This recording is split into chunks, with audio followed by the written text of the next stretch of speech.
لیکن ڈرانا دھمکانا تو کسی کو بھی نہیں چاہیے، اور بچوں کو تو بالخصوص ڈرانا دھمکانا نہیں چاہیے اور خوف مبتلا نہیں کرنا چاہیے. اور بعض اوقات جو ہے ماں باپ بھی کرتے ہیں، ان کو جو ہے وہ ان کے بلا وجہ کا ڈر ان کے دل میں بٹھا دیتے ہیں کہ ادھر نہیں جانا، وہاں جو ہے وہ جن ہے، وہاں بھوت ہے. اب اس طرح کی چیزوں اندھیرے سے ڈرا دینا جو ہے وہ، تو آپ ان کو ویسے کسی چیز سے روکنا ہے تو مناسب انداز میں روکیں، ان کو اس طرح کے توہمات میں مبتلا نہ کریں. یہ بھی کچی عمر ہے، اس عمر میں جو پختہ ہو جاتی ہیں پھر بعد میں بڑے ہو جاتے ہیں تو بھی انہیں یہ ڈر جو ہے ان کے اندر مستقل جو ہے وہ راسخ ہو جاتا ہے، اور اس کی بڑی جو ہے وہ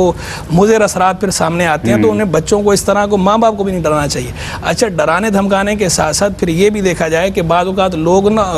اعتدال کا مظاہرہ نہیں کرتے. اعتدال رکھنا چاہیے کہ جس طرح ڈرانے دھمکانے سے منع کر رہے ہیں، خوف میں مبتلا کرنے سے منع کر رہے ہیں، جس طرح اس بات سے منع کر رہے ہیں کہ بچوں کو بے جا سزا نہ دی جائے، اسی طرح یہ بھی ملحوظ رکھا جائے کہ بے جا لاڈ پیار سے بھی بچنا ہے. اب یہ نہیں کہ بالکل بچے کو آپ کوئی بات سمجھا ہی نہیں رہے، بالکل لاڈ پیار میں بچہ ہے بعد میں سمجھ جائے گا، اور جہاں مناسب تادیب ضروری ہے آپ وہ نہیں کر رہے، بچہ بگڑ جاتا ہے. تو مناسب تادیب بھی ضروری ہے، اور شریعت نے بھی اس کی اجازت دی ہے. بلکہ سنن ابی داؤد کی تو بڑی مشہور حدیث ہے وہ، جس میں یہ فرمایا کہ بچہ جب جو ہے 7 برس کا ہو جائے تو نماز کا حکم دو، مرو، اور جب وہ 10 برس کا ہو جائے اور نماز نہ پڑھے تو اس پر فضربو، تو اس پر جو ہے اسے سزا دو بچے کو. تو یعنی سزا دینا بھی جہاں ضروری ہو مناسب انداز میں اعتدال کے ساتھ، جو اس کی حدود و قیود ہیں، باؤنڈریز ہیں، لمیٹیشنز ہیں، تحدیدات ہیں، ان کو ملحوظ رکھ کے سزا بھی دی جا سکتی ہے، اور بعض صورتوں میں ضروری ہو جاتی ہے. تو اعتدال کو ملحوظ رکھا جائے، یعنی نہ تو ایسا مار دھاڑ کا جو ہے وہ انداز ہو کہ بالکل جو ہے وہ ماں باپ ڈریکولا بن جائیں